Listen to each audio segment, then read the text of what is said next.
Hello guys सुनटू सागर take channel সকলোকে স্বাগতম জনাইছো আৰু আইটি নতুন ভিডিঅ' লৈ আপোনালোকৰ মাজলৈ আহিছো।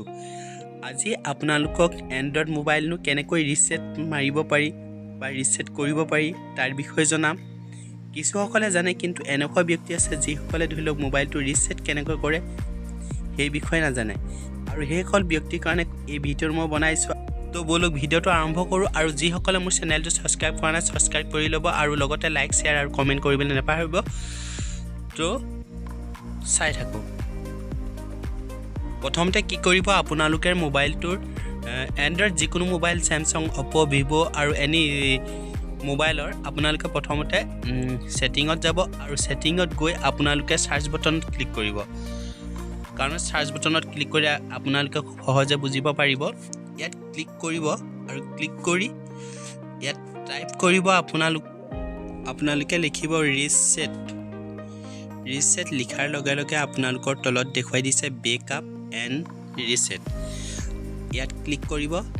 ইয়াত ক্লিক কৰাৰ লগে লগে ইয়াত দেখিব আপোনালোকে একেবাৰে লাষ্টত এৰাইজ অল ডাটা আৰু এৰাইজ অল ডাটাত ক্লিক কৰিব।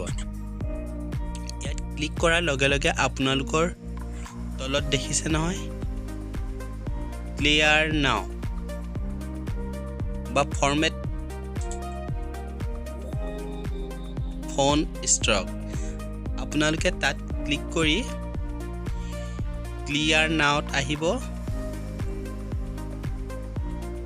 ইয়াত ক্লিক কৰাৰ লগে লগে আপোনালোকৰ ইয়াত পেটাৰ্ণটো শ্ব' কৰিব। যদি আপোনালোকে পেটাৰ্ণ মাৰি ৰাখিছে নহয় আপোনালোকৰ সেই পেটাৰ্ণটো শ্ব' কৰিব আৰু পেটাৰ্ণটো মাৰি দিব আৰু মৰাৰ লগে লগে মোবাইলটো আপোনালোকৰ ৰিসেট হৈ যাব আৰু ৰিসেট হৈ গ'লে আপোনালোকৰ কিছুমান সৰু সৰু মোবাইলৰ সমস্যাবিলাক সমাধান হ'ব। আৰু কি হ'ল যিহেতুকে মই এটো ৰিসেট মাৰিব নোৱাৰো হেতু কাৰণে আপোনালোকক এই ভিডিঅ'টো এটা বুজিবৰ কাৰণে আপোনালোকক দেখালো আৰু আপোনালোকৰ যি সকলো সৰু সৰু সমস্যা আছে এই ভিডিঅ'টোৰ সমাধান হ'ব। তো বাই বাই।